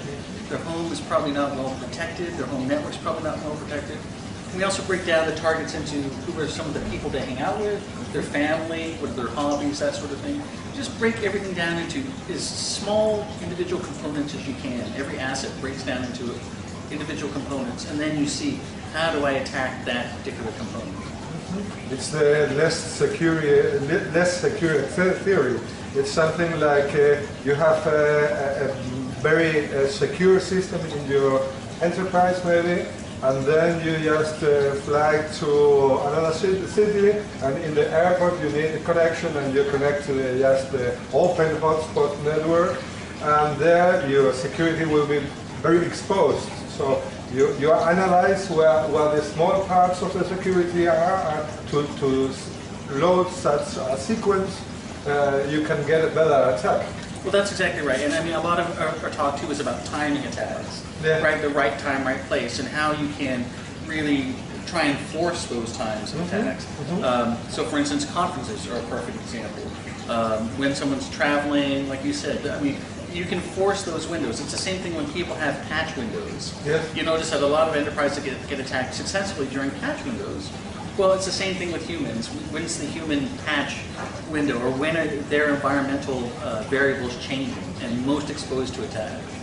You know, when are they out of the bar? Can I get them out to a bar, or can I get them drinking? And when they're drinking, I can get their, grab a hold of the laptop, grab a hold of the, I mean, there's tons of different ways you can make a person vulnerable. That's very interesting. Last days I was thinking about one attack that could be made in the night during their sleep. You can make, if they are wake on land, for example, enable computers, they use wake on land, enable computers, and you use the time they are just sleeping, and you can switch on the computers at that moment. And all the, maybe the Windows services start and so on, you can throw an attack at this time. It's something like that. You are studying what's the better timing to make an attack. Sure. And we were actually just talking about this in the Teensy lab, about developing some modules within that will be time-based attacks. Because if you're running a TC attack and you see all the stuff that's, you know, typing out on the screen, somebody's going to see that. Yeah, that's right. Hopefully somebody sees it. But if it's running at night, they're probably asleep. So, and again, you can model when they're awake, when they're asleep by checking, you know, a lot of their activities, physical surveillance, that sort of thing. You know. Very, very interesting. Thank you very much for your conference. And have a nice time here. Well, I will. Thank you. Thanks for having me. Thank you. Hi, my name is Aro Hansen. He is Ken Maylor. He is one of the speakers in Black Hat Europe 2012. And his conference has been very, very, very interesting. About one of the legacy malware that I better know, that's Zeus. Can you explain the viewers what was exactly the theme of your conference and what were you trying to represent? So what we've seen in the last few years is a rapid growth of botnets, and specifically Zeus. And Zeus has been used for financial malware, so it's been stealing people's money from their bank accounts for several years. What we've seen recently, it's now also being used for by people who want to do advanced persistent threats. So they're trying to break into companies and steal their information.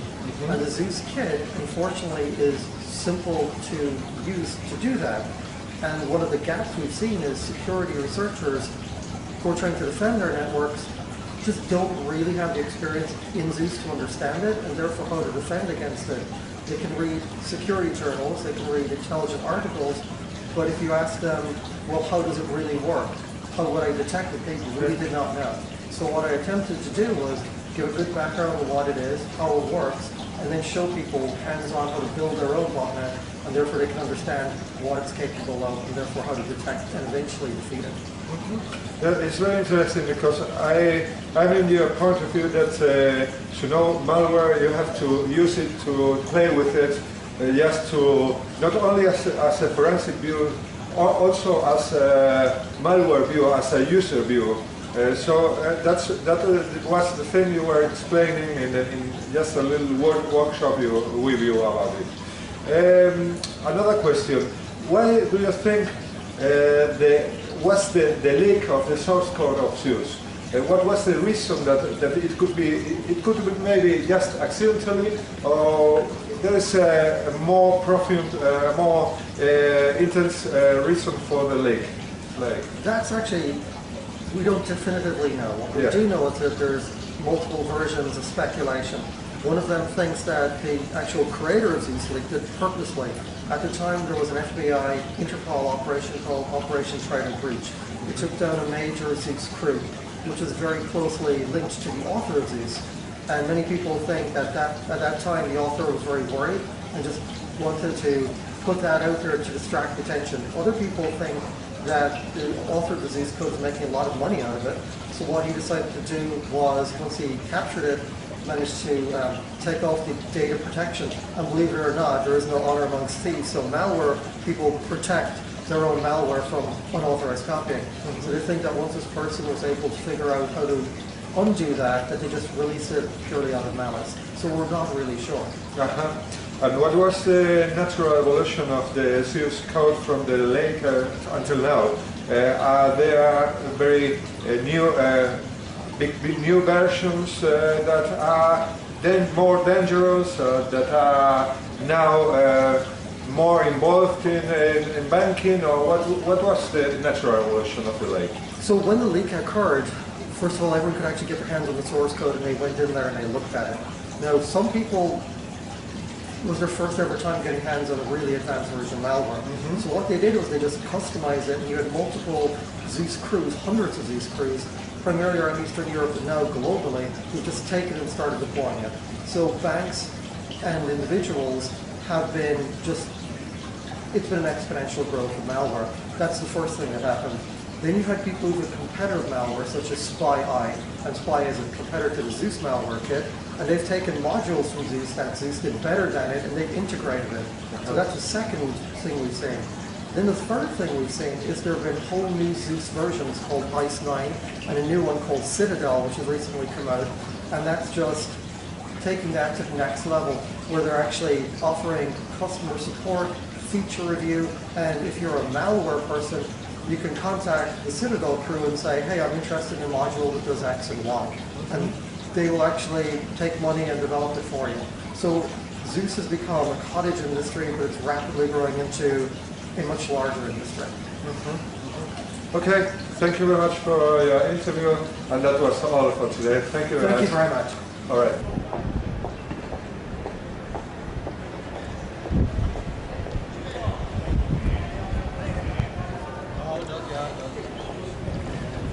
This is also Black Hat Europe.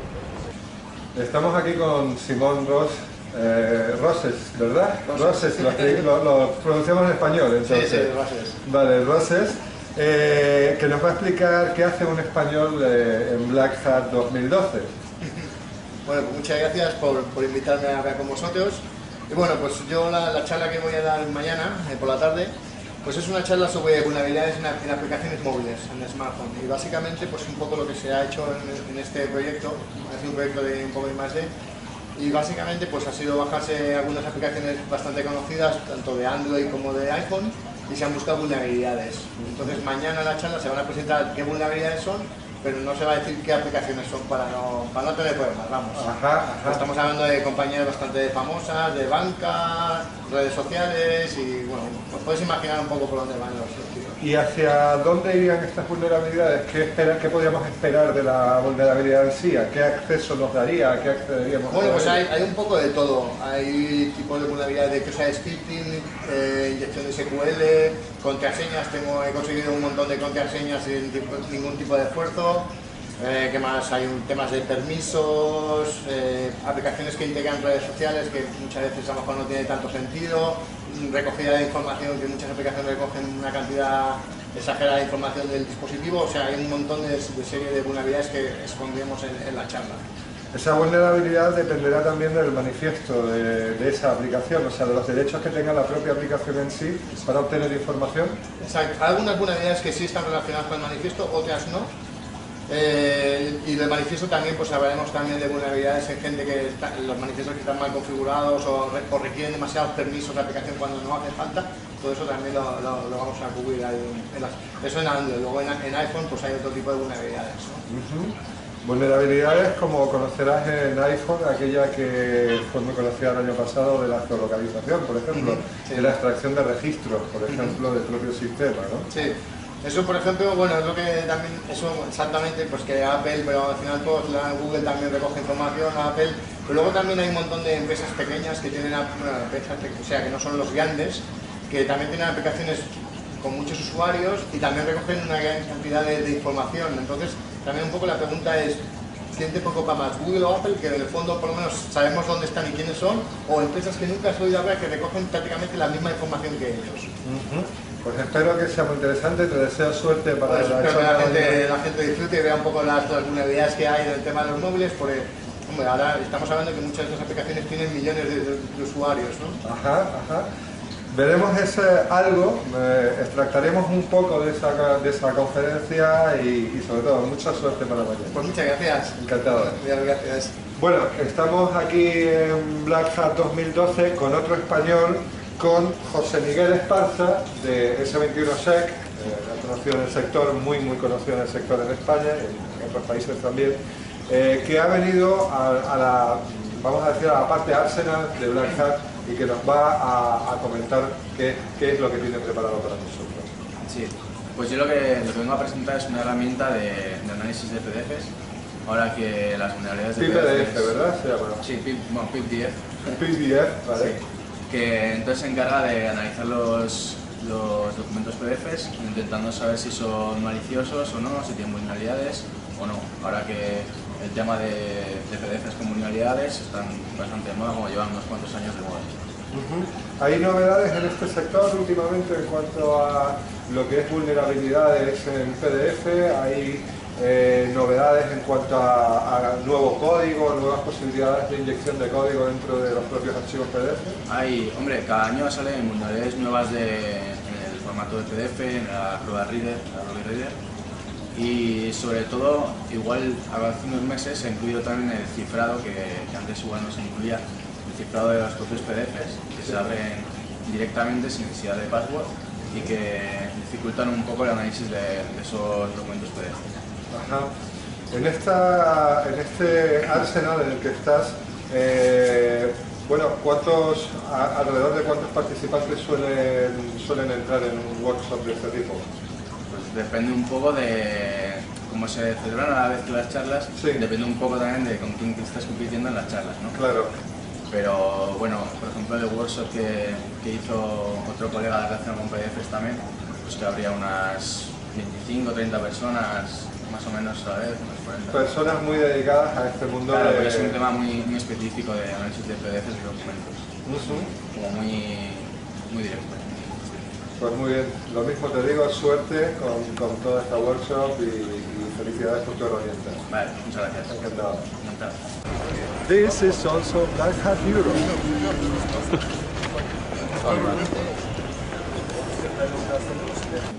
Estamos aquí en Black Hat de nuevo, entrevistando, entre otras cuestiones, a asistentes a este evento, y nos ha extrañado ver una chica tan guapa como esta que asiste a un evento como Black Hat 2012, entonces no hemos podido irnos sin preguntarle qué hace ella aquí en este evento. Okay, what are you doing here in such an event like Black Hat? It's not very normal to see a woman here that comes to this kind of events. That's very true, unfortunately. But a few of us had to make a start, so I mean the reason I'm here is because I studied information security and I plan to get into this field in the career. So I thought it would be a good chance to see what the experts are doing and what they're tackling with. So since it was in Europe, I thought it was a great chance to participate and hopefully one day the one in Las Vegas. So you mean you come from Cyprus only for the event? Yes, mainly yes. Mainly yes. All right. So it's something like a professional interest, but at the moment you are working in security?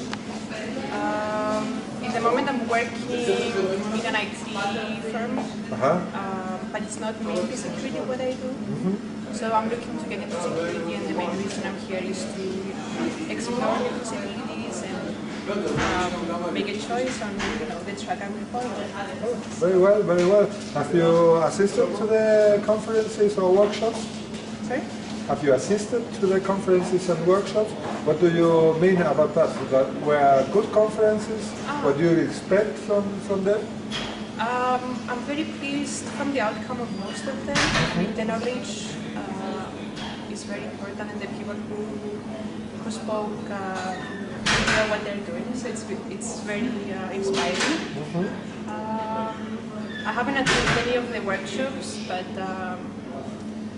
yeah, I'm just here to get new information and then go hands-on experience. So, and one very important question, what are you going to do tonight?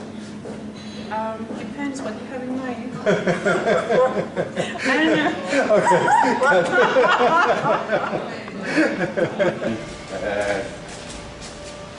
This is also Black Hat Europe. Ok, estamos aquí de nuevo en el evento Black Hat 2012 en Ámsterdam y vamos a hablar con Travis Kellogg, que es uno de los, el principal organizador de este evento 2012 en Ámsterdam. Hi Travis, how are you? Good, thank you. Yeah, okay, we're going to speak about the organization of this kind of event here in Europe. First, I want to ask you if there were any special reason to go out from Spain, and last year was Barcelona and the year before also.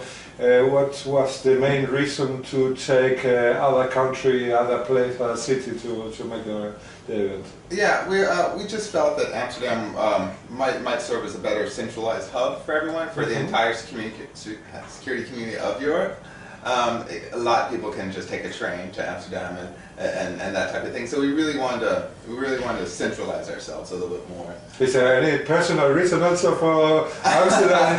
Is there a place you like to live in? Or? Well, I love Amsterdam, and in fact, we were here 2 years before, and so we knew what a great city it was, and so it was basically a slam dunk to come straight back. We knew it would be a good show.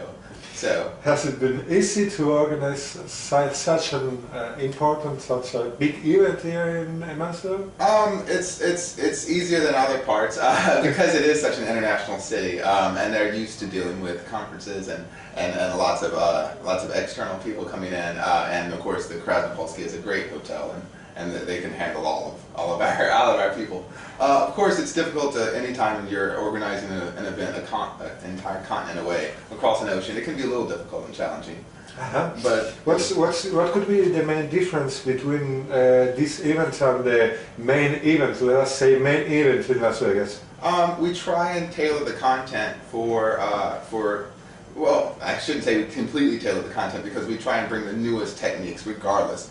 But we do try and tailor the content to the attendees, and so we would do things that might be more important to the average European, such as we brought a smart meter, hacking smart meter, or the vulnerabilities in smart meters, because I've heard that smart meters are such. We did some research and found out that they're really popular and they're taking over here, so people need to know about them. We've had things about chip and pin. That chip and pin hasn't made it to the States yet. So, but there's some definitely security issues with it. Can you tell our viewers what's the typical person that assists to this kind of event? The typical profile. Right. Our typical attendee is the technician. Because we have such a high level of technical content, it's usually the guy that actually has to implement and do the actual task in the organization. We do have a lot of the CSOs and that type level, but we also have their right-hand man, the really smart guy in the organization that has to that basically tells the C-level people what they should be worried about or what they should be concerned about. Has this changed in the last maybe 15 years that you have been organizing this? Yeah, well, security has become such a huge issue in the last 15 years. When I first started with computers, it was kind of just taken for granted that you would trust everyone. But as more money and more things move online and more tasks and duties, then that stuff needs to be protected. Security needs to follow where the information is, and information is now completely in the web and out there. It used to be in books, and now it's all in the cloud. So. Yes, I see like at the moment the profile has changed since we are speaking many years ago. I also began in the computer security many years ago, and we were a strange group of persons, closed group, hidden group of persons, and now the profile of the people that comes to these events are very different. It's like business, big business IT corporations that sends people from the employees. Actually, people like you and I should feel a little honored. It's because they're finally coming to listen to us. Is what it is. They realize that this is a very important thing, and a lot of their businesses rely on this, and states and nation states as well. I mean, I'm sure you've heard of it. Many of the nation states consider land is important to defend, air and water is important to defend, and now cyber is the next domain that you have to take against. You have to watch out for. The next business. Yeah, exactly. All right, thank you very much. It's just all. I'm impressed with the organization. I think it's wonderful organizing. And it was one of the best events I've been in the last years. Thank you very much for it. Well, thank you very much. We're happy to bring it here, and we can't wait to come back next year. All right, thank you. Thank you. Esto también es Black Hat de Europa 2012.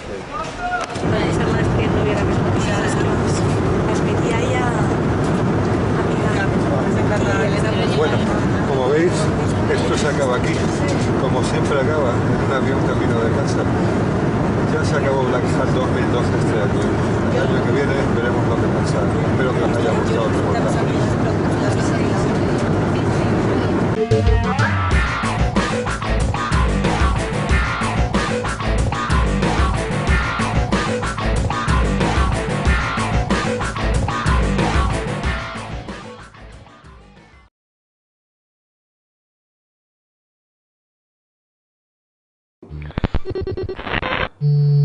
Apúntate al curso superior online de seguridad informática y hacking de sistemas impartido por la Universidad Rey Juan Carlos y Prosultin. Puedes informarte en esta dirección de correo: seguridadinformática@prosultin.es. Te la repito: seguridadinformática@prosultin.es. No te olvides de informarte. El mejor curso de seguridad y hacking que podrás encontrar online. Mierda. Hasta luego.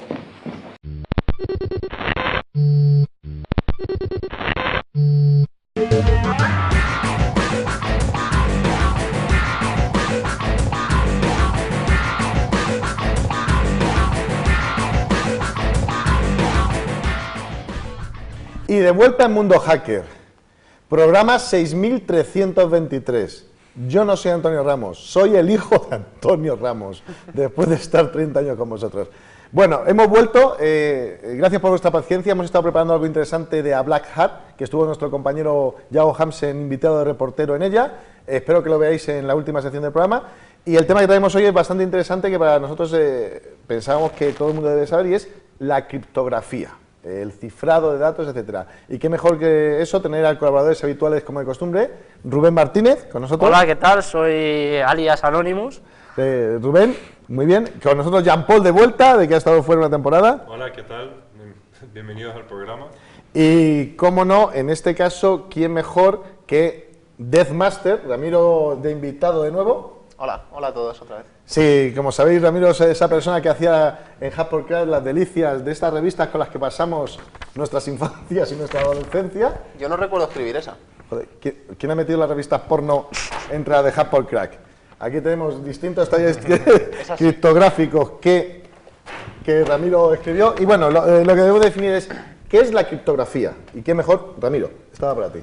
Pues la criptografía, digamos, es un arte o ciencia que se encarga de, digamos, ocultar o dificultar la lectura de los mensajes. Forma parte, junto al criptoanálisis, de lo que conocemos como criptología, que es un campo que abarca, digamos, las dos vertientes. Criptografía, que se encarga de ocultar, digamos, el acceso a la información, de dificultar el acceso a la información, y criptoanálisis, que se encarga de acceder de forma ilegítima a información que ha sido cifrada. Vale. No queremos que nuestras esposas sepan de nuestras amigas aventuras amorosas. Claro, entonces lo ciframos, eso estamos diciendo. Utilizamos criptografía. Sí. Bien, entonces tenemos que criptografía, pues es eso, podemos decir que es una ciencia, ¿no?, que utiliza los métodos lingüísticos para hacer inteligible un texto claro ante intrusos como nuestra esposa o personas que digamos que no los lean, ¿no? Rubén, ¿quieres aportar algo? Utilizamos la criptografía. En verdad, es una mezcla de las dos cosas, de la criptografía asimétrica y simétrica. ¿Y por qué lo es? Lo es porque esto interesa. ahí es donde entra la base de cómo funciona cada algoritmo. Los algoritmos simétricos que se utilizan hoy en día, como puede ser DES, bueno, DES hoy en día ya no, triple DES, menos también, AES, TUFIS, todos estos se basan en operaciones matemáticas muy simples. O no matemáticas, operaciones como transposiciones, permutaciones, sumas, restas, XOR, operaciones lógicas. Computacionalmente son rápidos. Sí, son muy rápidas porque están implementadas en el repertorio de instrucciones de cualquier ordenador desde hace muchísimos años, requieren muy poco espacio de memoria, un par de registros para hacer la operación y fuera. Sin embargo, la criptografía asimétrica se basa en problemas matemáticos muy complejos. En el caso de RSA se basa en el problema de la factorización de los números enteros, y en el caso del Gamal se basa en el problema de del logaritmo discreto, que se conoce. Esto es para rayarte, este tema, sí, ¿eh? O sea, bastante. Espero que es matemáticamente complejo. Espero que nos des unas diapositivas para poner según vamos hablando y que la gente pueda comprenderlo bien, ¿no? Sí, yo os las daré. Luego vosotros las ponéis cada una en un sitio que no es y así les troleáis un poco. Pues y ahora sí vamos a ver cómo funciona cuando ciframos el mail. Aparece una cosa, es decir, vamos a utilizar asimétrico y simétrico simultáneamente. Aparece una cosa que se llama, que es la clave temporal, ¿no? Vale, eso es una clave de sesión que se va a generar automáticamente. Se genera, es un random que se genera con los movimientos del ratón y del teclado. Digamos que PGP funciona de la siguiente manera. Lo primero que va a hacernos nos va a comprimir el mensaje, luego va a generar la clave de sesión. Sobre esa clave de sesión se va a cifrar con la clave pública del que va a recibir el mensaje y se va a enviar el mensaje. O sea, la clave de sesión es sobre la cual utilizamos criptografía asimétrica. No, simétrica. Sí, no, a ver, quiero decir, el mensaje completo, tanto en PGP como en SSL, como en cualquier sistema de estos, se genera una clave de usar y tirar, que la puedes llamar como quieras. En el caso de PGP, pues aleatoria. En el caso de SSL se genera, digamos, compartiendo información aleatoria de cliente y servidor, pero al final tienes una clave temporal que se genera en un momento dado del tiempo y luego se tira. Se cifra el mensaje completo con esa clave temporal, usando criptografía simétrica, que es simple y rápida, y luego esa clave se cifra con criptografía asimétrica. De forma que minimizas el tamaño que hay que cifrar usando métodos complejos y costosos y digamos que obtienes la eficiencia de los dos sistemas, la eficiencia de los dos mundos. Claro, es que no hemos dicho la trampa de que la criptografía asimétrica pues supone tener un mensaje a veces más pesado de lo que es el propio mensaje solamente al cifrarlo. Bueno, pero aunque nosotros hablemos de procesos complejos y caros, o sea, mi iPhone es perfectamente capaz de hacerlo en unos momentos dados. Sí. Total, los ordenadores de hoy en día son tan poderosos que deberían de poder utilizarlos sin ningún problema. Claro, pero piensa, por ejemplo, en SSL, mi ordenador personal puede ser tan potente que puedo cifrar toda la sesión con RSA, pero el servidor web del banco de turno que tiene que... Permite cifrar y con la clave privada es la única que podemos descifrar nuestros mails que han sido cifrados con nuestra clave pública. Por eso es importante a veces ponerle a nuestra clave privada una passfree, para que si alguien alguna vez...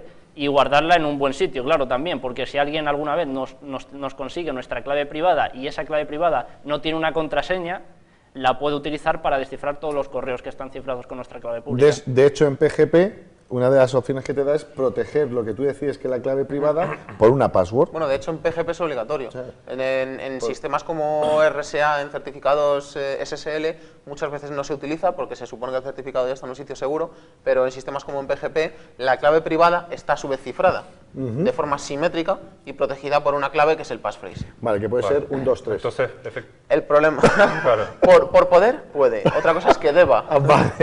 La historia es que a mí me gusta siempre utilizar un símil, lo he dicho muchas veces, que una cadena es tan fuerte como el más débil de sus eslabones. No sirve de nada una clave RSA de 4096 bits si la contraseña es 1, 2, 3, 4. De hecho, es muy complicado. De hecho, hay un ejemplo típico de eso. No sirve de nada RSA de 4096 bits si luego a la hora de comparar las firmas digitales se utiliza una comparación de cadenas. Hola, sí, Nintendo. Vamos. Se podría decir que la seguridad hay que aplicársela a la clave y no al algoritmo, ¿vale? Vale. Pues hemos visto que tenemos el concepto de claves, la pública privada, que la que permite cifrar y la que permite descifrar, y que la privada debe estar bien guardada y además protegida por un passphrase consistente, robusto. Eso es lo que es claves asimétricas, pero en simétricas estaríamos hablando de una sola clave, ¿vale? Para cifrar y para descifrar. Una password. Entonces, era el ejemplo que yo decía, de enviar algo con contraseña en claro, y ahí estás en riesgo de que tienes que utilizar un canal seguro para poder enviar esa clave, porque si la interceptan pueden llegar a manipular los mensajes. Lo más normal es que mucha gente sabe la misma clave. No, es como que yo consigo la clave por una página porno, la comparto con todos y de repente cierran mi cuenta. Veo cierta fijación con el tema. Cierta fijación con el porno, ¿sabes? Bien. Entonces, hemos conocido la clave pública privada y tal. ¿Qué algoritmos utiliza el cifrado asimétrico? En asimétrico encontramos hoy en día principalmente dos. Tenemos por un lado el algoritmo del Gamal, que digamos es la compleción del sistema de intercambio de claves de Diffie-Hellman, que fue, digamos, el pionero, y por otro lado tenemos el algoritmo RSA, que viene de Rives, Samir, Adelman. Son los nombres de los tres matemáticos que crearon este sistema. Vale, y con esos son los que vamos a utilizar a la hora de generar nuestras claves. Exacto. Nos pide, utilízame o RSA o el DHDSS, ¿no? Vale. Sí. Y para avanzar, entonces, cuando nosotros ciframos correos... Que seamos capaces de recuperarlos. Entonces, claro, un proceso de transformación unívoco, pues entra el concepto de algoritmo. Es un algoritmo de cifrado. Pero un algoritmo, por su propia definición, debe ser algo unívoco que siempre funcione igual. Es igual. Misma entrada, misma salida, o sea, misma entrada aplicada al mismo proceso, obtenemos una misma salida. Como no queremos no es conveniente hacer eso porque queremos que la salida no sea siempre igual. Para que varíe hay que variar la entrada porque el proceso no puede variar. Con lo cual, ahí es donde está la clave. Hay dos entradas. Yo tengo un secreto. ¡No es Rubén! Anda, nos tenía engañados. ¡Nos has engañado! Creo que es Jesús. descifró su cara. Sí. Jesús está... Lo tengo encerrado en el maletero de mi coche. Joder, nos habías engañado a todos, Rubén. Jesús. ¿Lo habéis pensado?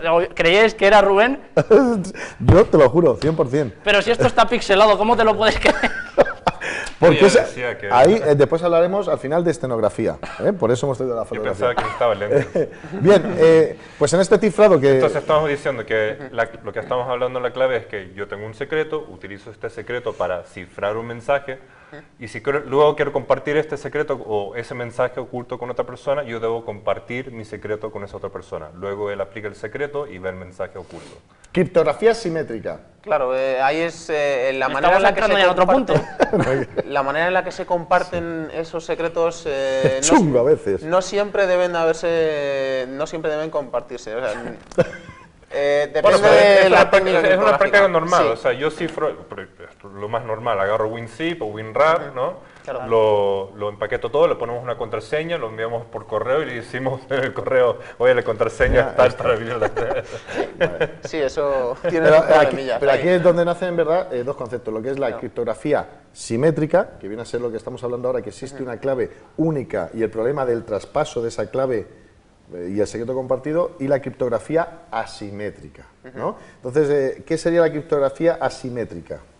Pues a diferencia de la criptografía simétrica, donde tenemos el problema del secreto precompartido, que es cómo intercambio la clave que utilizo para proteger el mensaje, lo que decía Jean-Paul, necesito traspasar el secreto, ¿cómo le paso ese secreto cifrado? Bueno, entras un poco en la pescadilla que se muerde la cola.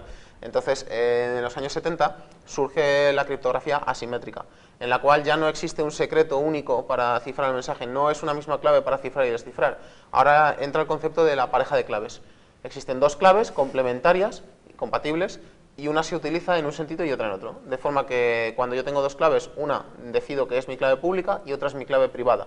Mi clave pública se la doy a todo el mundo, no hay ningún problema. Mi clave privada solo la conozco yo, está protegida. Vale. De forma que cuando alguien quiere enviarme información cifrada, solo tiene que coger mi clave pública, que la tiene todo el mundo, es accesible, cifrar la información con esa clave, yo lo recibo y la descifro con mi clave privada. Oye, se nota que el Ramiro sabe un montón, ¿eh? Entonces, ¿cómo la clave pública es aquella que nos puede... Te ves un poco pálido, Rubén. Sí, es que la verdad es que esta careta me fastidia un poco. Bien, pues estamos en criptografía y sí sería importante saber que muchas veces confundimos el codificar con cifrar o encriptar. Encriptar no... Eso no, Sí, no lo digáis. Eso no claro en este programa, que no es encriptar. Cada vez que dices encriptar, ¿mueren cuántos gatos? Cada vez que dices encriptar, Dios mata a un gatito. Y los gatitos son como las direcciones IP versión 4 que se acaban, ¿sabes? O sea, que no hay más. Nos estamos quedando sin gatos. Sí. Y es culpa de Es culpa de Jean-Paul. Vale. Codificar. Entonces, ¿qué entenderíamos cuando hablamos de codificar? Bueno, codificar, la diferencia entre codificar y cifrar. Codificar simplemente es expresar una misma información de una forma distinta. No estás ocultando o dificultando el acceso a la información. Formas de codificación puede ser simplemente distintos lenguajes, lenguaje natural, inglés, castellano, francés, o hablando ya en jerga informática, codificación ASCII, Unicode, base 64, pero realmente ahí siempre se está transformando la información de la misma forma, y esa transformación es la transformación de codificación. Se habla en código, se dice algo, pero se entiende otra cosa. Vale, bueno, un ejemplo... No es que quiera echar un polvo. Realmente es un error muy común y se ve mucho en televisión, en películas, series, está en código, está codificado. Bueno, está codificado, ¿no? Es un error muy común. Si tienes 24 segundos y una tía de rodillas para romper la casa. Codificado se puede leer de otra manera, está cifrado, es que no se puede leer. Vale. ¿Quieres aportar algo, Rubén? Bueno, digamos que el hecho de codificar, un ejemplo claro podría ser de hola en español, que sería, y hello en inglés, ¿vale? Digamos que fonéticamente y sintácticamente y morfológicamente son completamente distintos, pero el significado es lo mismo, ¿vale? ¿Y no sería más fácil el ejemplo que en el número 27 de Apple Crack Original aparece donde mamá en minúscula, mamá en mayúscula? También. Una manera de codificar. Me suena ese ejemplo.